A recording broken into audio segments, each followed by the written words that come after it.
మొన్న ఈ మధ్యకాలంలో చూస్తే ఒకళ్ళిద్దరు షీట్లు ఉన్న వాళ్ళు కూడా దొంగతనాలకు పాల్పడ్డారు. ఒకళ్ళిద్దరు గొడవలకు కూడా వెళ్ళడం జరిగింది. మీకు అర్థం కావట్లా, షీటు శాశ్వతం కాదు. ఇది మీ క్యారెక్టర్ బాగుండి, మీ ప్రవర్తన బాగుండి, మీరు మంచిగా ఉండి మీ పని మీరు చేసుకుంటూ ఉంటే కనుక ఆ షీట్ని క్లోజ్ చేయడానికి కూడా అన్ని అవకాశాలు ఉన్నాయి. మీరు అది కాదని చెప్పి ఈ తాగుడికి అలవాటు పడి, జోదాలకు అలవాటు పడి, లేకపోతే మీ యొక్క క్యారెక్టర్ మార్చుకోకుండా, మీ ప్రవర్తన మార్చుకోకుండా ఇదే రీతిలో మీరు ఉంటా ఉంటే ఆ షీట్ అనేది మీ జీవితాంతం అలాగే ఉంటుంది. సరే, మీరు చేసిన తప్పులకి మీరు ఏదో అనుభవిస్తారు. మీకు భార్య పిల్లలు ఉంటారు కదా, ఉంటారా? మరి మీ వల్ల మీ పిల్లలు కూడా ఒక సొసైటీలో ఒక స్టిగ్మాకు గురవ్వాలి, ఒక మచ్చకు గురవ్వాలి. అందరూ కూడా పలానా రోజులు తాలూకా అని చెప్తే మీకు అది ఓకేనా? ఇష్టం? అది అలాగా కోరుకుంటున్నారు, అలా కావాలని ఎవరు కోరుకోరు కదా. కాబట్టి మారడానికి ప్రయత్నం చేయండి. ప్రయత్నం కాదు, మారాలి. ఖచ్చితంగా మారాలి. ఖచ్చితంగా మారండి. మీరు మారాలంటే ఆ మార్పులో మొదటి అడుగు తాగుడు. మీరు మారాలని నిజంగా అనుకుంటే కనుక మార్పుకి మొదటి అడుగు తాగుడు.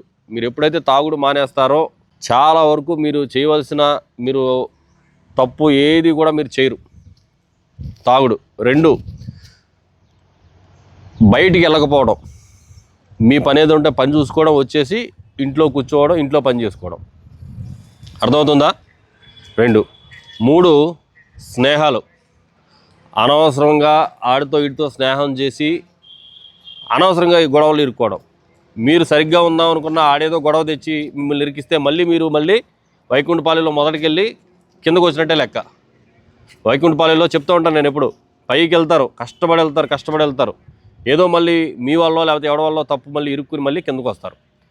మీరు నిజంగా మారాలి, నా మీద షీట్ క్లోజ్ అవ్వాలి అనుకుంటే మాత్రం 3. 1 ఏంటది? మందు. గట్టిగా చెప్పాలి. మందు మానేయాలి. 2, బయటికి తిరగకూడదు. మీ పని మీరు చేసుకోవాలా. కూలి చేసుకుంటారా, ఉద్యోగం చేసుకుంటారా, ఏం చేసుకుంటారో చేసుకోవాలి. అయిపోయిన తర్వాత వచ్చి ఎక్కడ ఉండాలి? ఇంట్లో ఉండాలి. 3, స్నేహాలు మానేయాలి. ఎవరితోనూ స్నేహాలు పెట్టుకోవద్దు. నీ పక్కింటితో కూడా నీకు అనవసరం. నీ పని నువ్వు చూసుకొని నీ భార్య పిల్లలతో హాయిగా కమ్మగా గడుపు, అంతే. 3 మీరు సూత్రాలు మీరు పాటించారంటే మాత్రం షీట్ ఉన్నా సరే మీకేం కాదు. ఆ షీట్ కూడా క్లోజ్ అయిపోవడానికి అన్ని అవకాశాలు ఉంటాయి. కాదు నేను మందు తాగుతాను, ఆగలేను అని బయటకు వచ్చినా, లేదు నేను బయటికి వెళ్లకుండా, రోడ్డు మీదకి వెళ్లకుండా నేను ఉండలేను అనుకుని బయటకు వచ్చినా, లేదు నేను స్నేహాలు చేయకుండా ఆడుతూ ఇడుతూ తిరగకుండా ఉండలేను అనుకుంటే కనుక బయటకు వస్తే ఏదో రకంగా మీరు ఇరుక్కుంటారు. తాగిన తర్వాత ఏదో తప్పు చేయాలనిపిస్తుంది.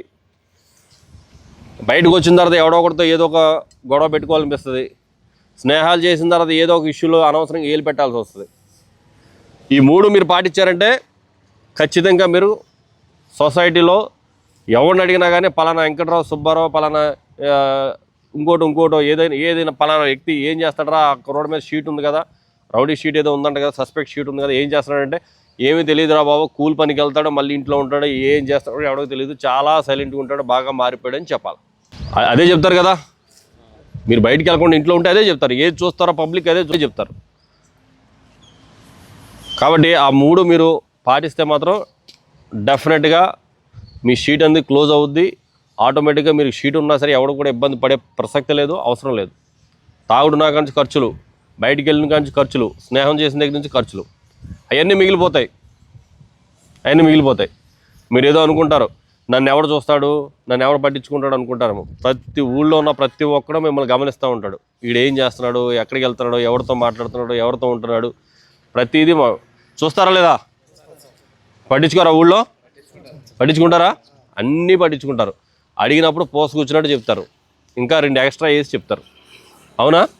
ఇంకో 2 ఎక్స్ట్రా వేసి చెప్తారు. అసలు అడిగి చెప్పే అవకాశం ఇవ్వకూడదు అంటే ఏం చేయాలా? మన పని మనం చూసుకుని తల దించుకుని మీ పని మీరు చేసుకుని మళ్ళీ వచ్చి ఇంట్లో ఉంటే ఎవ్వరు మీ జోలికి రారు. ఎవరిని అడిగినా కానీ ఆడ తల కూడా ఎత్తడరా బాబు, ఆడు ఇంకేంటి అని అంటారు. మారుతారా?